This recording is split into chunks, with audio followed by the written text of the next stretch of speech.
Okay. All right. Looks like we are ready to start. Awesome. What's going on, everybody? My name is Andrew. Welcome back to another episode of Ask Drew, where you get to ask all your pressing questions, everything that you've always wanted to ask. Everything from how do you connect the Stripe form to your website? How do you get more followers on your TikTok? How do you get more than 100K views on your Instagram? And how can you draft client invoices with AI? I'm here to answer it all. My name is Drew Elias. I am a serial entrepreneur, a professional, someone who's been doing this for well over 10 years. I speak 3 languages, English, Arabic, and Spanish. Spanish I'm self-taught in. I also happen to be a self-taught computer programmer and computer developer. I work with a lot of code. I've been developing all kinds of graphic design for different companies throughout the years. I've been known as a branding expert, and I'm here to answer all your pressing questions and be your personal GPT. So we're going to be diving into a lot of questions this episode, everything that a lot of my listeners, a lot of my viewers, a big portion of my network have been asking me. Questions that have to do with their business, how they should conduct themselves online, how they should use something like ChatGPT, which is transforming the business world and it's sort of changing everything very, very rapidly. So we're going to get right into it here. I'm going to jump in with a couple of questions that I got already from my network. Again, if you're watching this on YouTube, please feel free to like, share, subscribe, everything. Support my channel. You can ring my bell. You can go ahead and buy me a coffee on Buy Me a Coffee.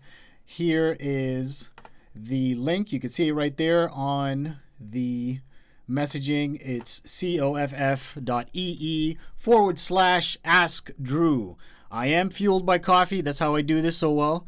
And I also book a few Fix-It sessions where you can get direct help from me over a 30 to 60 minute session where I can help you directly fix whatever it is that you're looking to fix. This is no fluff, no tips. I'm not sending you to tutorials. I'm not giving you a tutorial. You're going to get to watch a pro fix it live right there in front of you. So you go ahead and book that on the link, which is in the chat box, and you'll also find it in the description of this video. It's bit.ly/Tech Help with Drew. That's bit.ly/Tech Help with Drew. And I'll be more than happy to solve all those digital headaches for you. I see we got a few questions over here from some of our regular members, and we got another question here that we're going to cover from Kelly Skeete, the man with the plan. Make sure you follow him at Disciple of Success on Instagram. Kelly Skeete, Disciple of Success, makes some amazing content, and we're going to get right into it here with one of his questions. He says, "Hey Drew, I do a lot of work on my phone, editing, uploading, marketing, social media. Which models handle multitasking and heavy use best in real life?" So I'll repeat that question again. Hey Drew, I do a lot of work on my phone, editing, uploading, marketing, social media.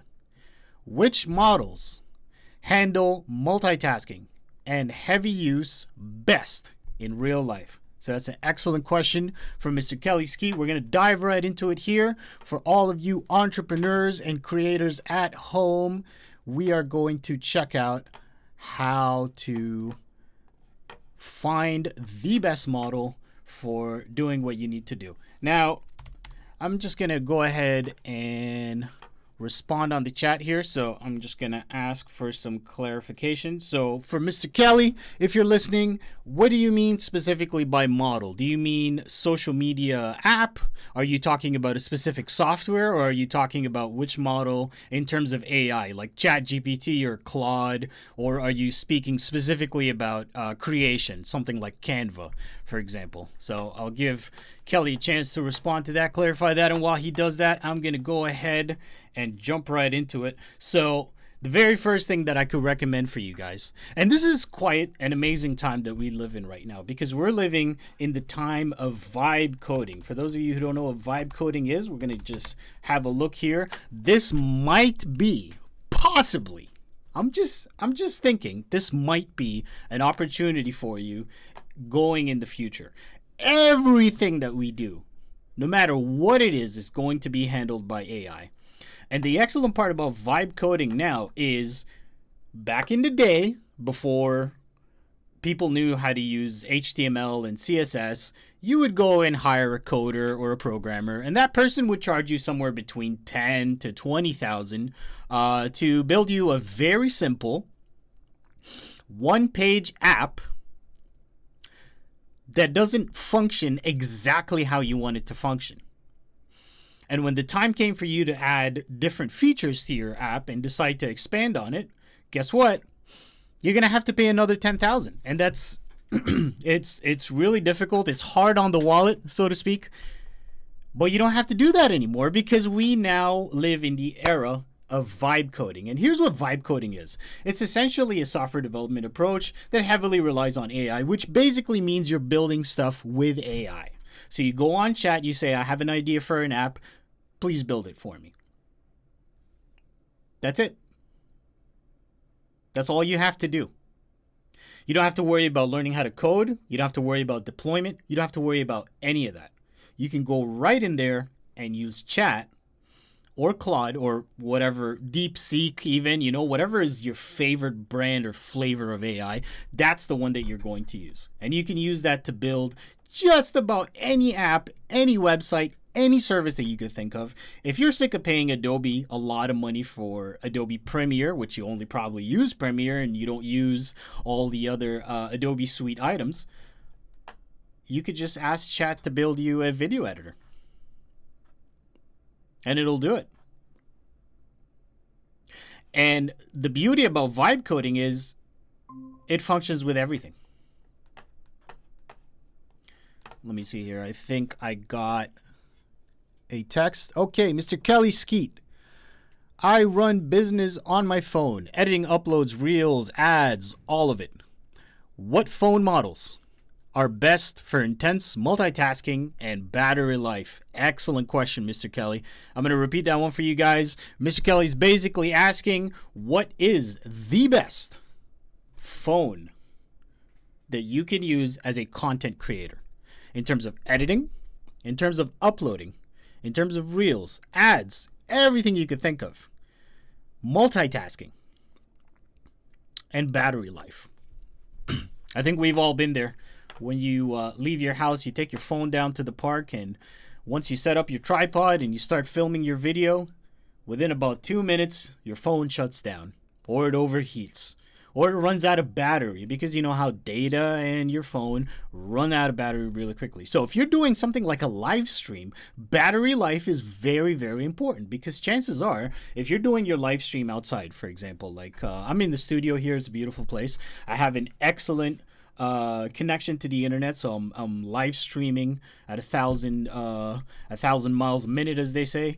Everything is working fantastic. But if you're out in the park and you're using LTE and you're live streaming, that's consuming a lot of your phone CPU, and you're gonna run out of battery very, very, very quickly.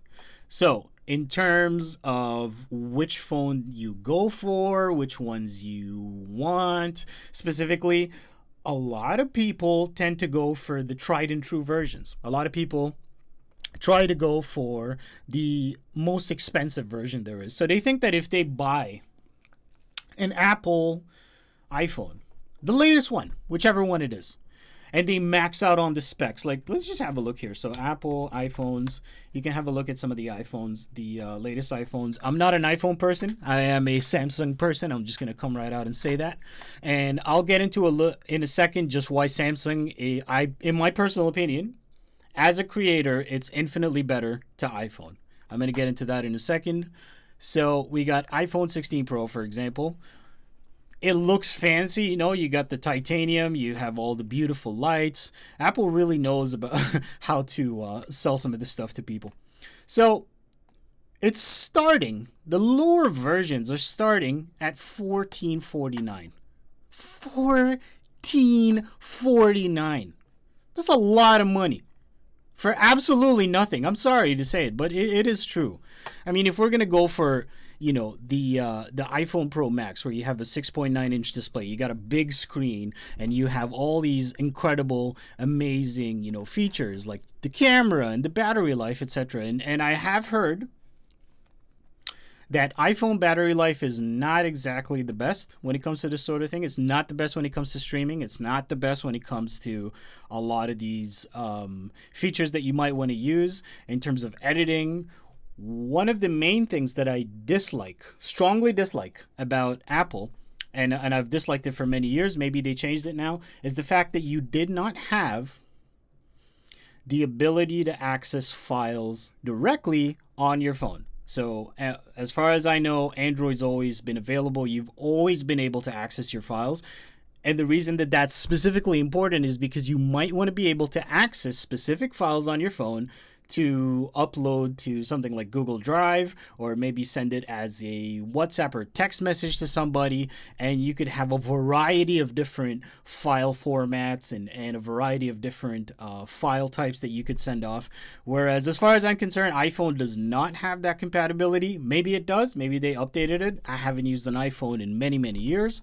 However, in terms of answering the question, now, like I said, a lot of people try to go expensive. So if you are looking for the highest quality, in my personal, humble opinion, then the best version, the best device you could have is right here.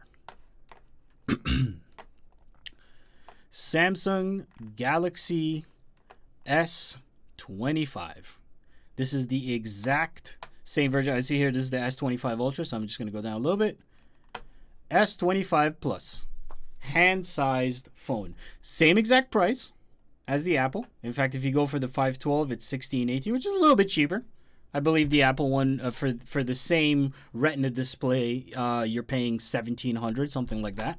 So for the Galaxy S25, this is by far the best camera I've ever experienced in my life.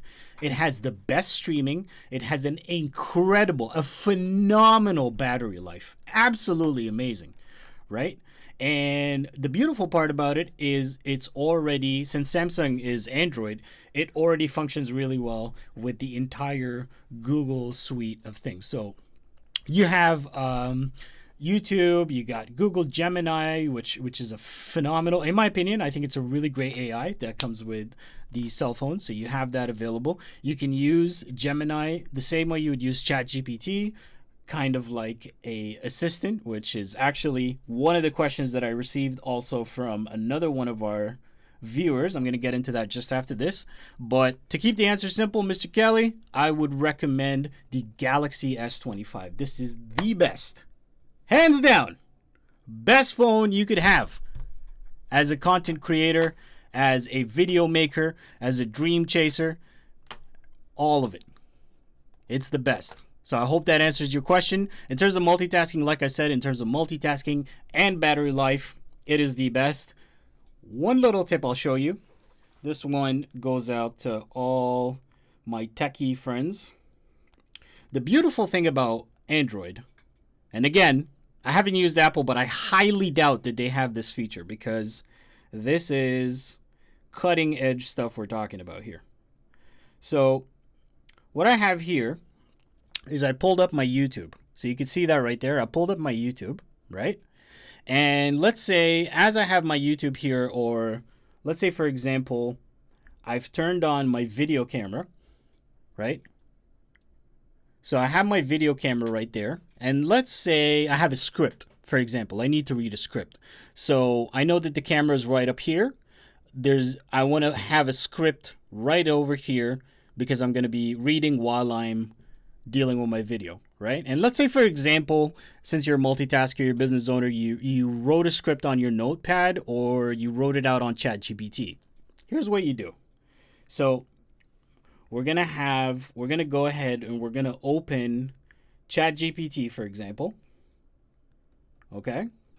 So I have ChatGPT. It's going to have all my stuff there. what I'm going to do is I'm going to press these 3 lines at the bottom here. Go to my camera. Okay? So when I press the 3 lines, I'm going to hold ChatGPT. I'm going to drag it all the way to the top. You see how it splits the screen? And I'm going to let it go. Now, I can do both at the same time. I can record my video and have my script right at the top here. So I'm not having to constantly look down every time to read my notebook and then look back up and say what I gotta say and then look down again and read my notebook and then look back, and I'm going to pretend that this is a natural way of speaking when it's not. I could just have my script right there and it runs beautifully. So hope that helps. Hope that answers your question. And if you got a few extra shekels to spare, as they say, go right ahead and do yourself a favor. Purchase that Samsung S25. By the way, Samsung is not sponsoring me, so you know this is legitimate advice. Okay. Great question, Kelly. Let's move on. We're going to move on to our next question, and this one came from Nancy. Nancy asked a really, really amazing question, if I do say so myself. Question from Nancy. Why is ChatGPT so basic when I use it? So I'm going to repeat that question again. Why is ChatGPT so basic when I use it? Why is ChatGPT so basic when I use it? That seems like a very, very common question, Nancy. I really feel like this is a question that a lot of people have when they first get introduced to ChatGPT, and they're so amazed at the way it's answering their questions and the way that it sounds exactly like a human being, and it's so it's just so incredible how it knows your personal preferences, and it seems like it's got this vast array of knowledge. And because it's so magical, what I believe a lot of people have is they go on ChatGPT, they think it's a great they think it's a great service, but it feels like something's missing. It feels like something's missing from it. Like it could be producing better, but it's not. And then, they go over to their friend's house and they use their friend's ChatGPT, or they watch somebody use ChatGPT live, like I pretty much do. And then they come and ask me, and they say, how come chat is so personalized for you? How come chat seems so helpful, and it has a personality, and it seems like it really cares about you, you almost get this like human feeling from it. And how do I do that? Basically, how do I get it to do it with me is what everybody's asking. And it's a totally valid question, Nancy. I can't even lie. It's probably has to be top 10 most asked questions about ChatGPT or Gemini or any AI, no matter what it is. So I am going to talk a little bit about how AI works, and I'm not going to get too technical, but I want to make sure that you leave with a solid understanding of how to use ChatGPT. So let's just go on here. I'm going to go on Google. Let me see if I could type in ChatGPT. Okay, so we got ChatGPT right there. You could ask it pretty much anything. So the way that, let me say this, the way that I understand how everybody uses ChatGPT is they use it the same way they do Google. And that's the mistake that everybody that I see who uses this app, who comes to me later and asks for advice or says, how come yours is so personalized, is you don't really give it a lot to work with, right? See, for many years we used Google, and Google was the recognized search engine of the planet. Google was our answer for everything. Doesn't matter what it is that we're looking for, we're going to Google. You need some help with your homework, go to Google. You got some friends coming over, you're trying to figure out the best recipe for how to make pecan pie, you go on Google, and then Google will typically send you off to YouTube, and YouTube is obviously a part of Google, so they function exactly the same way. What do I mean by they function the same way? Well, let's go on Google real quick. Oh, look at that. New tab. It just popped up. So when you look at Google, you have the search bar right here. You got a little button that you could press to turn on your microphone. So in case you wanted to ask a question through a microphone, you're just too lazy, you didn't want to type. Or you wanted to search by image, which this is... I'm actually surprised a lot of people don't know how to use this feature right here really well. This right here is your assistant. I'm going to talk about it in a later video. I don't want to get sidetracked because I want to answer Nancy's question. But the way we use Google, or the way that we use something like YouTube, is we are accustomed to using the search bar. Right? Just the search bar. You type in, and the way that we search is we search very specific things, like what recipe should I make? And then it'll show you that. What movie should I watch? And then it'll show you a bunch of movies. Who played Frank Lucas in American Gangster? Oh, Denzel Washington. And then we sign off, right?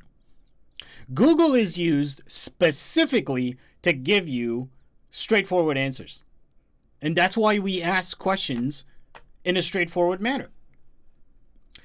And then after Google gives you this long screen right here, you typically go through, and then, there's a lot of processes that go on in your head. You start thinking about what exactly it is that you want to find, and then you base whichever link you're going to click on is based on what you were looking for. So if you've never seen American Gangster before, you just heard about it, right? Or you heard about Frank Lucas, then maybe you're going to go ahead and click Wikipedia and check out, oh, there's American Gangster, blah, blah, blah. If you were interested in watching it, you would check it out, right? You just type in American Gangster. And by the way, I'm speaking monotone as I write these in on purpose. I'll tell you why in a second, but I just want to blast through this real quick. American Gangster, you type it in, you want to watch it, you got your subscription right there, American Gangster, the film. If you were thinking about who played, it's Denzel Washington. If you were thinking about his wife, which, probably just find the pictures right away, and they have all the pictures, so you recognize the person, you go, oh, there's Tango. There's the guy that, no spoilers. I know it's an old movie, but some of you might have not watched it. So, you got American Gangster, you have all this kind of stuff now. That's not how you're supposed to use chat. That's how you're supposed to use Google. That's how you're supposed to use YouTube. You're supposed to look for very, very specific things. But with chat is a little bit more than that. Chat has personality. Chat understands you. It understands the things that you say. I'm just checking the questions here. It understands your personality and understands what you're looking for, and it has more capacity to do things, right? So when you're asking chat, and this is just to keep it simple, you must remember one thing, and this is called for the layman, it's called prompting. It's how you prompt chat. You prompt it to give you an answer. You're prompting it to essentially do something that you want it to do. So it's kind of an exercise in leadership if you think about it. You're motivating chat to do things the way you want to do them, exactly how you want them to be done, when you want them to be done. And the way that you speak to chat, the trick is essentially with prompting, because prompting it's a bit of a skill and it's a bit of an art. It's not just a hack. That's why I hate it whenever I see, you go on here and you say buy prompts, and there's all these people that are selling prompts, like, oh man, come to our prompt base, and if you want to create certain let me actually just go to ChatGPT. So buy ChatGPT prompts. And I'm saying this because I know there's a lot of people. Look at all this. Etsy selling for $7. ChatGPT millionaire. Let's be honest, okay? If you go on one of these and you click your ChatGPT You know, you got your 7,000 GPTs, save time and boost your projects. This is really someone who took a bunch of prompts and just copied and pasted them into a spreadsheet that you can then copy and paste into your ChatGPT. So all they've done is they've taken the extra step of informing chat what it is that you're looking for, and you're going to go through this whole thing to look for the specific prompt that suits what you're doing? No. There's an easier way. I'm telling you, you don't have to buy any of this stuff. All you have to do, and it's very, very simple. Before I get into this, I just want to say really, really quickly, if you're enjoying this content and you're really excited about everything we're doing here, it would mean the world to me if you go and buy me a coffee. So if you go on Buy Me a Coffee, coff.ee/ask Drew. I have all the videos from my YouTube channel. You guys can support me. I run this channel on coffee. That's how I'm able to do this. That's how I'm able to stay up late at night researching all the solutions to your pressing questions and be able to come here and deliver it with as much energy as I'm doing right now. So buy me a coffee. You can support me on there. And if you have a question that I answered briefly, but you're not really looking for an answer, you're actually looking for me to do something for you actively, you want to see how a pro fixes your website. Like, let's say your website's not functioning the way you want it to be, or maybe your Instagram is not generating as many followers as you want, or you don't understand how to prompt. I can solve all that for you in less than 60 minutes, and I can guarantee it. The way that I would do it is very, very simple. You go right onto my PayPal, and if you type in bit.ly/tech help with Drew, so bit.ly/tech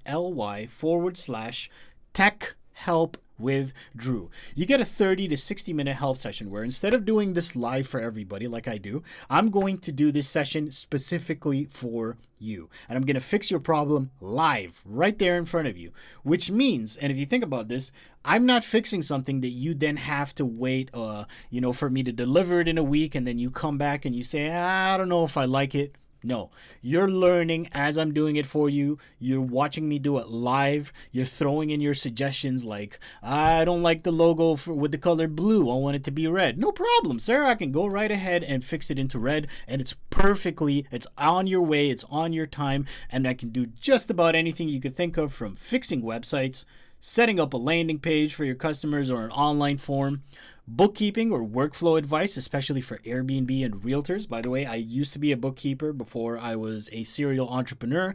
I have helped Airbnb hosts save over $50,000 in just the last year alone in all kinds of unnecessary costs that they had no idea existed, right? Resume and LinkedIn rewrites, making sure that you are ready for your next interview. AI prompting help with ChatGPT, and business and tech strategy for side hustles. So go ahead and check that out if you're interested, and let's get back into ChatGPT. So I'm just going to give you a small portion because we have to run fast here with all the other questions I'm getting. I'm going to give you a small tip for how to think about this and how to begin prompting chat. The way that you want to do it is you want to ask chat to act as if. There you go. 70,000 prompts. I just boiled them all down into one prompt, 3 words. That's all you're going to need. That's it. Act as if. Now, what do I mean by act as if? Well, like I mentioned, chat actually understands personalities. Let me just double check the participants. Okay, everything looks good. Chat actually acts based on certain personalities that it believes it wants you, or what it, sorry, let me just say this again. Chat delivers what it believes you're looking to obtain from it. So if you're trying to get the best out of chat, you can either give it a specific prompt like, make me a recipe. Now, make me a recipe. Let's think about that for a second. This is a very monotone prompt. Make me a recipe. That's basically what you would say to Google, right? Now, Chat can look at this and say, all right, I guess I can make you a recipe, but it doesn't really know anything about you. This is way too general, right? So let's think about a step up from there. Make me a recipe. Let's say, make me a vegan recipe. Okay, so now we're getting a little bit more information. It's thinking, okay, make me a vegan recipe for losing weight and gaining muscle, right? So again, more information. We're kind of going laterally here. So we're just we're widening the scope, or sorry, I should say we're narrowing the scope of what we're asking Chat. But this is not a great prompt. In fact, I don't even think it's a prompt. I think it's just, it's a request, really. It's just something you would ask Google. I mean, you could ask Google this, and Google already has Gemini, so it'll do it. But if you want ChatGPT to be a continuous source of help, and I'll talk about this more in a later video, and also if you sign up for the 60-minute session, if you want Chat to help you out here, here's what you're going to do. Chat, I want you to act as if you were my personal dietitian and trainer. How would you get me interested in a vegan diet to lose fat and gain muscle? So let's just take a second here and look at this. So we got the first part, act as if, right? Act as if. You're asking it to act as if it was something, right? Doesn't matter what it is you're asking it. You could say act as if you were my acting coach. And there you go. Act as if you were my acting coach. We are going to be playing a scene from Shakespeare, for example. Okay, we're just going to type that in. Imagine it's there. If you acted as if you were my acting coach, we were going to be playing a scene from Shakespeare.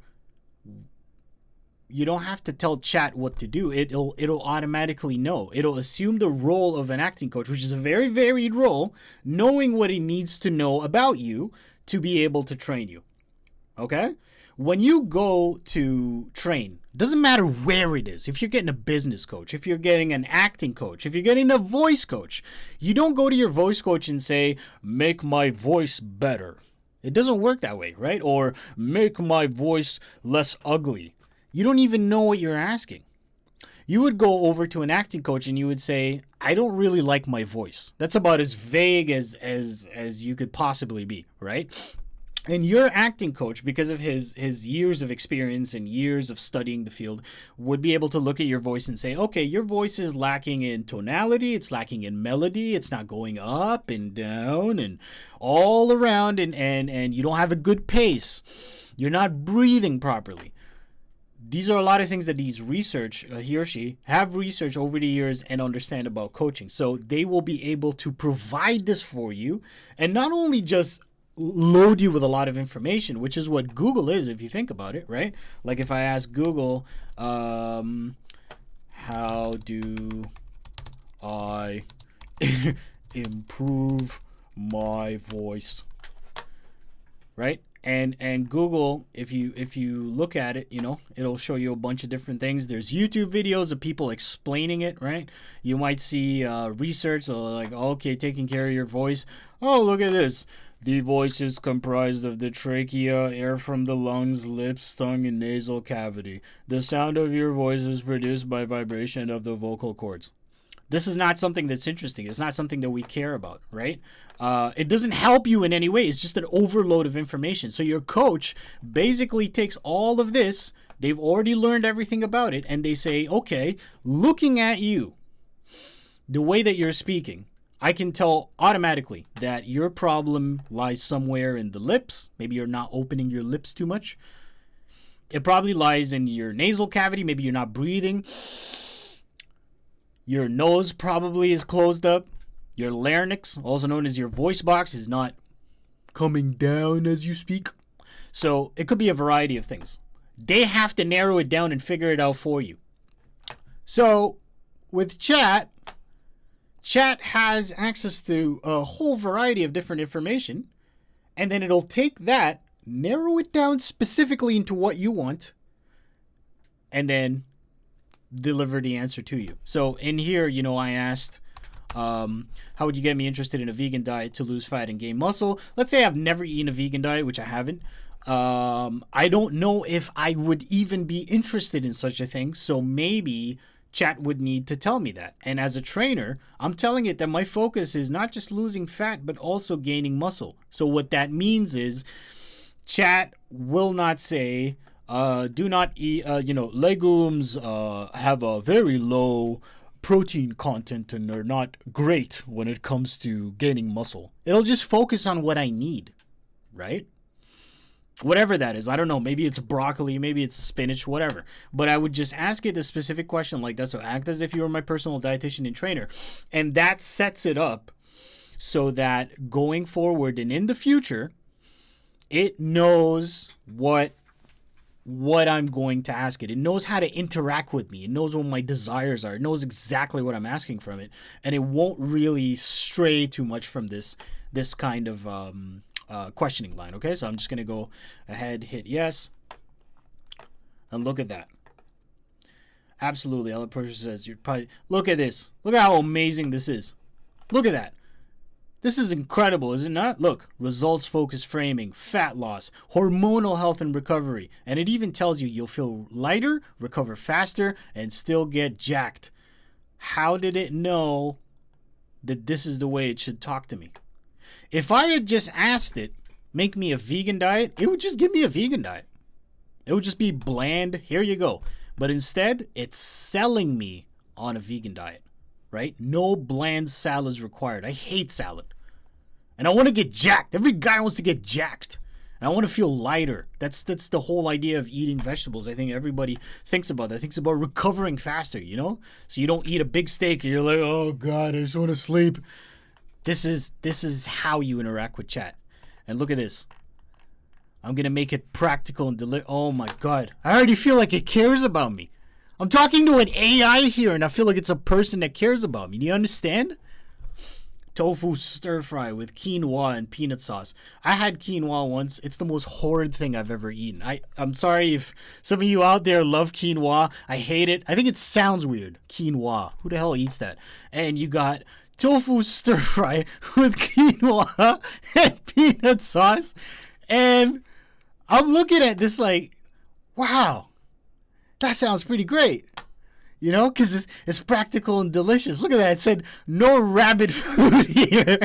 If it just said quinoa, I probably would have signed out, man. I wouldn't be into it, right? But it's giving me options here. It's giving me weekly meal prep. It's giving me a strategy, a nutrient strategy. We're dialing in on key nutrients. So again, it's diving into the information that I need, but it's not overloading me with information, right? It's not talking about all the different amino acids. And no, it's just the specific ones. Protein. Aim for 1.6 to 2.2 per kilogram of body weight. Very simple. Look at that. Easy to hit with tofu, seitan, legumes, and protein powders, right? You got your vitamins, you got your iron. Now, as your trainer, let's just check on time. Okay, we're doing good. As your trainer, muscle focused training plan. It's telling me your training will prioritize this. Your training will prioritize that. And look at this. Look at this right here. Motivation hook. It's getting me interested in the idea. It's getting me engaged in it, right? And another thing too about Chat that I found absolutely stunning is that Chat has a memory feature. So it actually saves everything that I've said here. So if I said, act as if my personal dietitian and trainer, it saves this in its memory, and you can check this in the settings. Once you have, when you sign up for an account with ChatGPT, you can check your memory settings, and you'll see a memory entry. It'll say memory saved here. And it's almost like a save on a video game. It basically makes a little checkpoint. Like, okay, this is where this person is at this point in their life. It'll say Drew, in this case, is at a point where he's looking to lose fat, he's looking to gain muscle, and he wants to change his diet into a vegan diet, right? So it'll save that and keep it as I continue to chat with it in the same chat window. And then I got first steps for you. So try for 2 weeks. I'll build you a meal and a workout plan. Track energy, hunger, and recovery. Compare progress. And then look at this. Would you like me to build you a custom 2-week? You know what you have to do? Yes. And there you go. You could literally spend an entire year just doing this, just answering yes, yes, yes to everything it says. And it'll give you all the information that you want. And at the end of it, once I have that, I'll give you a personalized 2-week plan. So it just needs some basic information for you. So you don't have to think about things here. It'll already do the calculations of how much you're supposed to eat, how long you're supposed to be working out for, what kind of things that you have. And look at look at how amazing this is, right? Your age, your gender, your body fat, training info. It's getting an idea of you as a person. How much experience do you have? Do you have access to equipment? Now that's an interesting question, right? Maybe you don't have access to a gym. And if you do have access to a gym, with what equipment do you have access to? So chat can act completely as your trainer. For $20 a month, you have access to this amazing resource that you could do all this stuff with. Or you can hire a $60 trainer at Good Life to do just that for you. And your Good Life trainer will never be able to answer. Just switch up and act as your voice coach, right? This is the beauty of it. So no matter what it is. Now, there's a specific way that you can continue the conversation so that it builds on different memory. And for example, if you make a mistake here, let's say you wanted to write a meat diet and you wrote vegan diet by accident and it saved it to the memory, there is a way to remove it from the memory and still keep everything intact and just sort of restructure. There's a way to do that. Again, I'm going to be covering that in another video, or if you want, you can sign up for a free a 60-minute session with me on PayPal, bit.ly/tech help with Drew. And in 30 to 60 minutes, I'm going to fix everything for you. I'm going to make things very simple. I'm going to give you clear help, no fuss, no muss. Alrighty, so we got ChatGPT covered over here. That was a brilliant question from, let me see here, Nancy. So Nancy, that was an awesome question. Thank you so much for the question. I really appreciate it. And I hope that helps again. I think we might have enough time to cover maybe another question. So let me see here. I'm looking to what's the okay, here we got a really good one. Oh, I'm excited for this one. Okay, this is one from Rob. Great question, Rob. Seriously, really, really great question. Rob says, why is my content not getting any views, even though I post every single day? Rob said, why is my content not getting any views, even though I post every single day? Amazing question, right? Why is my content not getting any views, even though I post every single day? Everybody says that. Everybody says, once I start posting, and I'm going to start posting every single day, and then the people will find me, and then they'll start liking, and then the money will start falling from the sky. All that magic internet money. And then when it doesn't happen, they get disappointed, and a lot of them give up. And what most of them do, and this is actually, this is such an old habit that I noticed, especially since like the early 2000s, was a lot of people typically buy fake followers. They buy these bot followers, which nowadays bot farms are exploding because they can be generated through AI, and AI can basically comment on your and like and give you that little ego boost that you need. But it's not good. It's not good, and there's a reason why it's not good. First of all, you're paying, and second of all, you might not know this, but a lot of your customers can see that. A lot of your customers can see that your profile has a lot of fake followers, right? And it's a huge waste of money. And the problem with something like Instagram is that the only rule for posting on Instagram, or let's say posting on TikTok even, the only rule that you have for posting is that you press the record button. That's it. That's the only rule that you have. So it's a game with no rules almost, And the problem is as soon as you press that button, or as soon as you design something and you send it, you have no way of knowing how it's going to be received. And so if you just take a shot in the dark, for example, this goes to everybody, including me, really, right? I don't really take shots in the dark with this. I actually try to prepare, and the reason I ask questions is because I want to make sure that what I'm saying here is actually relevant to you guys. It's actually relevant to Rob, Nancy, Mr. Kelly, myself included, a lot of people who are going to be watching this on YouTube. I want to make sure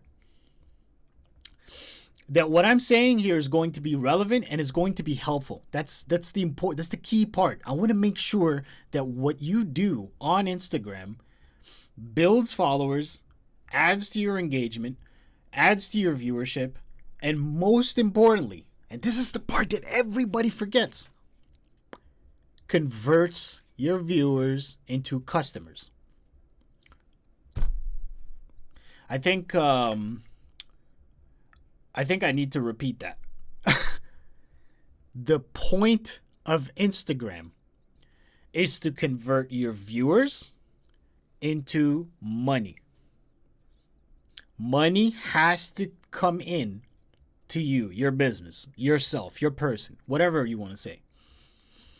You have to have money coming in. Otherwise, why are you doing it? What's the point, right? You're going to launch an Instagram. You're going to start talking to people. You're going to start putting all this information out there. And it's not bringing money in, but you just keep pushing all this information out there. And it's just all this information. I don't know who needs this. I don't know who wants this. I don't even know if you guys like this, but I'll record it anyways. That's not good. Your content has to be specifically designed to your customer, whoever that is. And it has to serve them in a way where they would be willing to pay you. And you got to identify who your customer is. Now, maybe, let's say you're an influencer, for example. You're making videos on YouTube, right? And through your videos, you're not exactly getting paid by people, but you're getting paid through YouTube. YouTube becomes your customer. YouTube is your customer. That's who you're making videos for. So if you have an option between making a video on a topic that you really want to make, or you decide that you're going to, how do I say this? You're going to make a topic that fits the YouTube guidelines, or you're going to make a topic that might not fit the YouTube guidelines, but is something that you think your friends and your family and everybody who supports you wants to hear. Unless this group is paying you, you need to be making YouTube compliant videos. Because the YouTube compliant videos are the ones that are paying you. Hopefully that makes sense. And so it's the same thing with Instagram. With Instagram, you can't just, it's not one of those things where, if you build it, they will come. I don't know if you guys know this. That's a quote from a movie called Field of Dreams. Where the guy goes, he wants to build like a field, and the guy says to him, basically, if you build it, they will come. He turns this big cornfield into a baseball field, and it's called Field of Dreams. Really old movie. That's not how Instagram works. If you build it, they will not come. They will not come. I promise you. They will not come. Just like Kamala Harris, they will not come. Okay? You need to have a strategy behind every single thing that you do. no matter what it is. You got to have a strategy and you got to have a system. And I have the perfect system for you. It's one that is followed by everybody that I've ever seen become super successful on Instagram. And I'm going to break it to you. All you're going to need is 3 E's. E's? I don't know if you guys can see. Oh, there we go. Yeah. 3 E's. Awesome. We'll fix that in post. 3 E's. Just remember that every day. 3 E's. The 3 E's of content. E number 1. Sorry. E number 1. Educate. That's your very first E. Educate. Your post should be educating somebody. That's E number 1. Okay? E number 2. Entertain. That is E number 2. Okay? Entertain. You have to be entertaining. If you're not entertaining, people are going to sign off because there's a lot of stuff to see. And chances are, instead of looking at your business, they would much rather look at they would much rather look at someone falling down the stairs, which is likely going to be the next reel. All right? And the third E. The third E. Emphasize. Sorry, empathize? No, not emphasize. Empathize. Empathy. Described as the ability to take on another person's perspective, to understand, feel, and possibly share and respond to their problems. Which is exactly what I'm doing here. I'm taking on your problems the same way I took on my problems. And I'm delivering you the solutions that I had to fight. I had to fight for 10 years to figure out exactly how Instagram works, exactly how to reach my customer, exactly how to hit them square between the eyes with a scream from the hilltop offer that would make perfect sense, that as soon as they see it, they go, oh my God, I should buy this right now. And that's exactly what Instagram does for you. Okay? So I'm going to give you guys an example. This is how you entertain, emphasize, empathize, and educate. Let's look at a couple of Instagrams. Now, I'm just going to, let me see here. I'm going to type this into the search bar. So bear with me for a second here. Just going to show you guys a great example of what I am talking about. En route accounting. These are a group of bookkeepers here in Canada, and they have this Instagram. They have about 1,000 followers, but if you look at the engagement for 1,000 followers, 12, 2, 16, 4, 21, 5, this is actually pretty great for 1,000 followers. If your engagement is a little bit less than 1%, you can tell that it's on its way. It's not quite there yet. There's a lot of things that are missing here that I'm going to critique in a moment, but they have the basics of it right.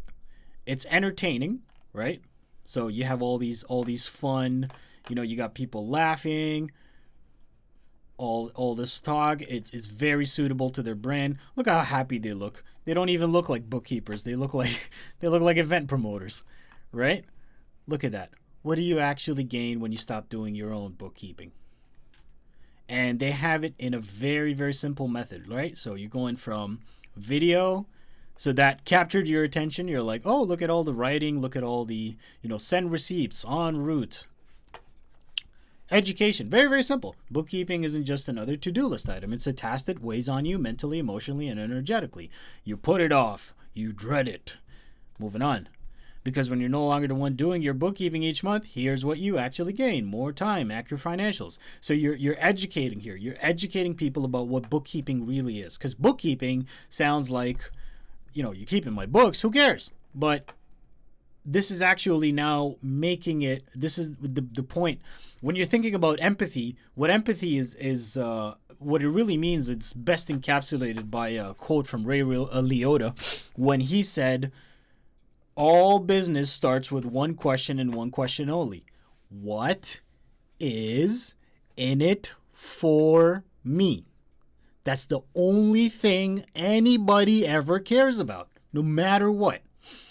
So when you're looking at this, they're not saying you need bookkeeping because bookkeeping is tedious. No, they're talking about you specifically, what you get out of this. You're getting more time, you're getting accurate financials, you're getting real-time data that you can use. Now, here's where this opportunity could be improved on, okay? What says, not just more time on the clock, but more energy, more presence, more capacity, time to create, serve your clients, or just log off early and enjoy your life.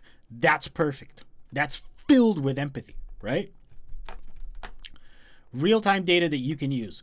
You're not just tracking what happened, you're using your numbers to plan ahead, increase your profit, and grow intentionally. This is actually missing. This is missing something. What it is missing is this part. So you could say real-time data. So I'm looking at your real-time data, right? And I'm going to say, I'm going to give you real-time data that you can use. Okay, cool. Sounds great. I'll look at my real-time data. Then what? Right? See, right here they're saying you're tracking what happened. You're using your numbers to plan ahead, increase your profit, and grow intentionally. Sounds okay, but how do I do that? Right? You're the bookkeeper. You're the one who's supposed to be telling me what to do. Here's a little something I learned recently, because I actually used to be a bookkeeper for many, many years. Bookkeepers are storytellers. Isn't that incredible? Bookkeeping is not just adding your receipts, adding your invoices. It's storytelling. I'm interpreting your business. I'm telling the story of your business, right? It's not just, oh, here's how much income you got, and here's how much money you made, and here's how much money you took home, and here's how much you paid in taxes, and here's how much you paid for your employees. No one cares about that, right? No one cares about your 1% increase in ROI this year. It doesn't matter. It doesn't matter. If somebody tells you your cost per click is 1%, it's the same as telling you that your donut is 1% less fat. It does not matter even a little bit, right? What does matter is the story behind it. Okay, cool. My cost per click went up by 1%. What does that mean? In simple terms, let's say it this way. If you get 100 people looking at your ads, for example, you're advertising, you get 100 people looking at your ads every single day. One of those people actually clicks on the ad. That's your cost per click. So what you're paying 100 times as much as your click. See? Very simple. Instead of just saying, oh, your CPR is 1%, I'm giving you specific advice. I'm giving you specific information. Every time, and you could just do the equation in your head. Every single time that you pay for, ads, however many people you reach, you get about 1% of those people. That's how much it's costing you. So if you're spending $1,000, for example, and let's say one of those customers, let's say $1,000 gets you 1,000 views a day, and you're only getting one, and your customer's only buying a product from you for $100, you spend $1,000 to make $100. That's a story. That's the story of your business. It's a story that's going like this.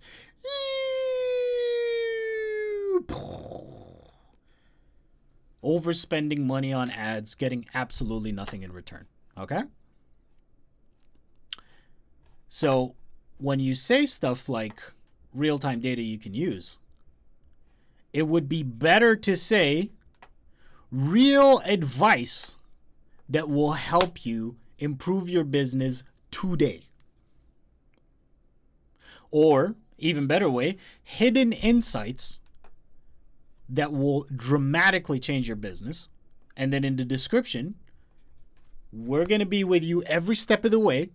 And we're going to guide you through this, and we're going to show you exactly where you're missing money. And at this point, right, the most entertaining thing you could do, which is, like I said, entertaining, educating, and emphasizing, You can achieve all that with a simple story because bookkeepers are storytellers. So instead of just telling the story, relate the story to another story, right? Treat it almost like an analogy. So here's what I would do with this. I would say, again, we're going back to chat. I would go to chat.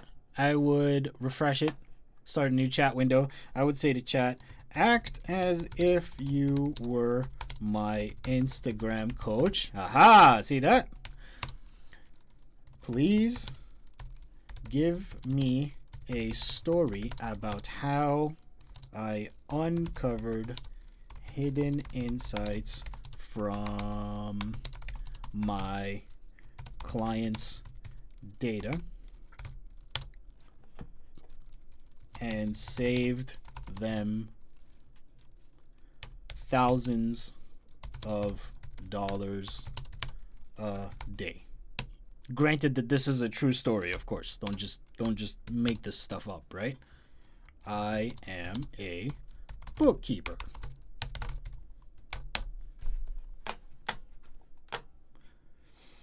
As a bookkeeper, I'm not just crunching numbers. I'm uncovering the stories of those numbers. I'm uncovering these stories those numbers tell.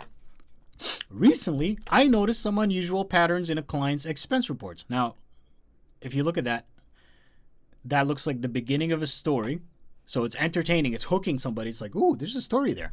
And it's also helping someone emphasize, right? Because now it's a real person. At first glance, everything looked normal. Uh-oh. We all know what that's like. But after a deep dive, I spotted recurring small fees and overlapping subscriptions that were slipping under the radar, right?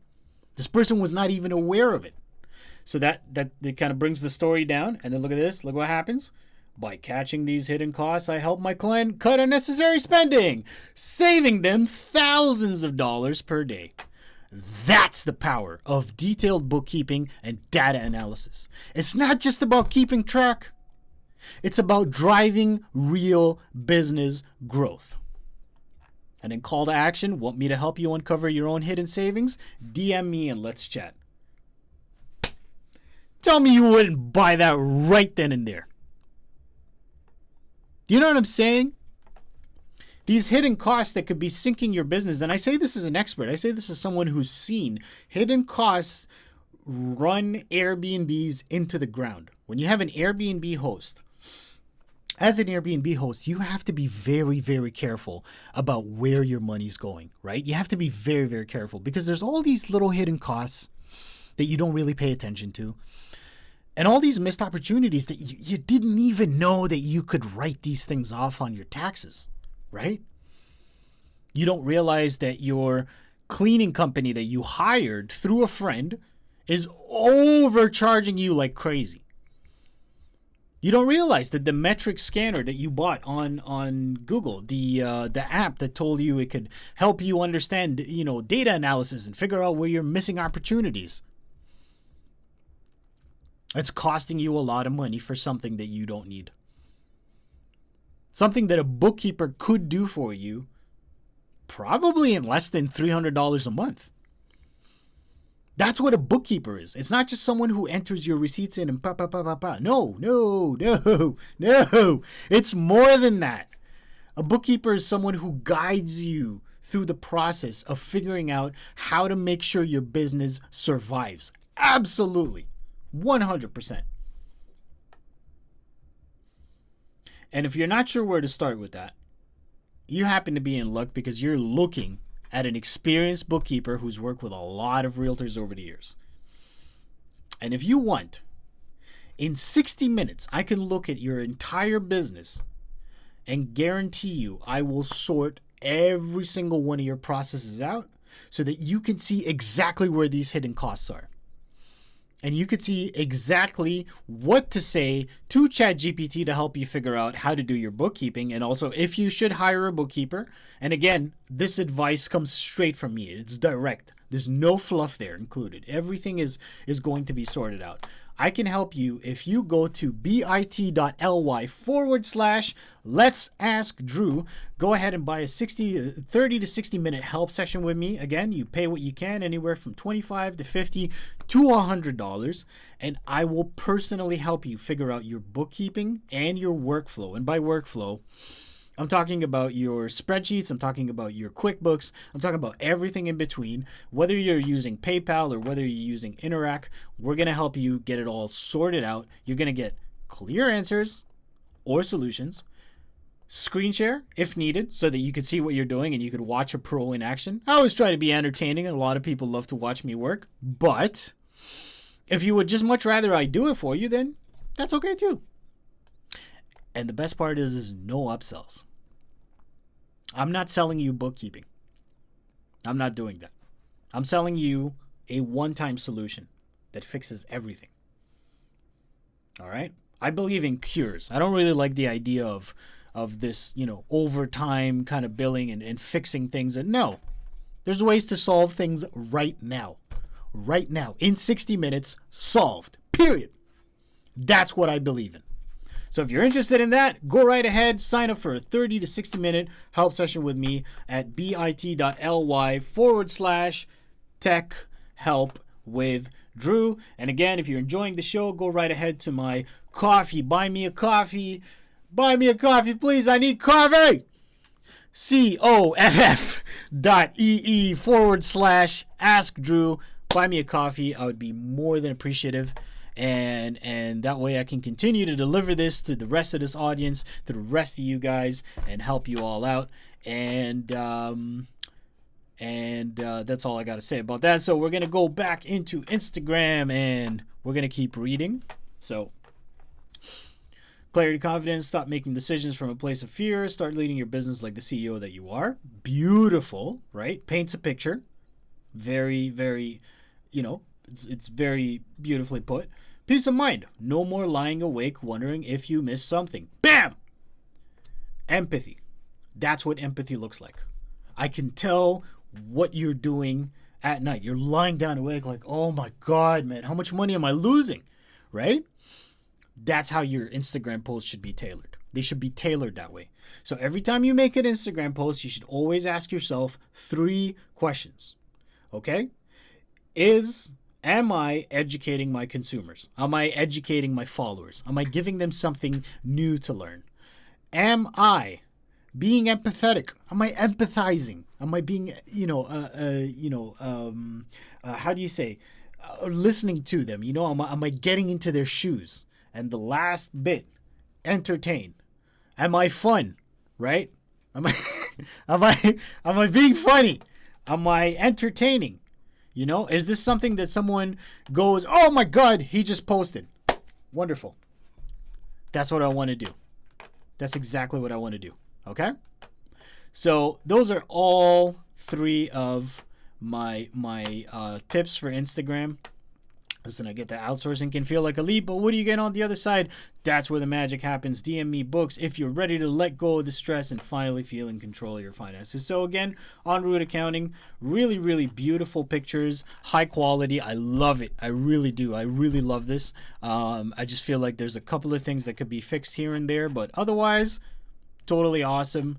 And I think that is a great place to end the show. So I'm gonna go right ahead and end the show right now. From me, honestly, to you guys, everybody who's watching, Mr. Kelly Skeete, Rob, thank you for your amazing question. I really, really enjoyed that. I really enjoyed answering Kelly's question. I enjoyed answering, was it Nancy? Nancy's question. You guys have been absolutely phenomenal. Thank you for tuning in to this week's episode of Let's Ask Drew. I do these every Thursday, but I'm also going to be doing them on other days as well at different times. But one that I can guarantee right now is Thursday at 7 p.m. Eastern Standard Time. If you would like a ticket or if you would like to attend, all you got to do is go to askdrew.eventbrite.com. So it's askdrew.eventbrite.com. And I'm going to tell you, you're going to find the event right here, 7 p.m. every Thursday, Eastern Standard Time. That's Toronto time for you guys. If you guys are interested in a 60-minute session, like I mentioned, you could go to my PayPal. All the links are down below, so you could book a 30 to 60-minute session, or you could buy me a coffee, which would be very much appreciated. This is pretty much it for me. I'm going to go ahead and post this video on YouTube, and I want to thank you all so very much for all your questions. You guys have been absolutely amazing. And that's it for me from the team here at Let's Ask Drew. I hope you guys have a wonderful evening. All right, bye-bye now.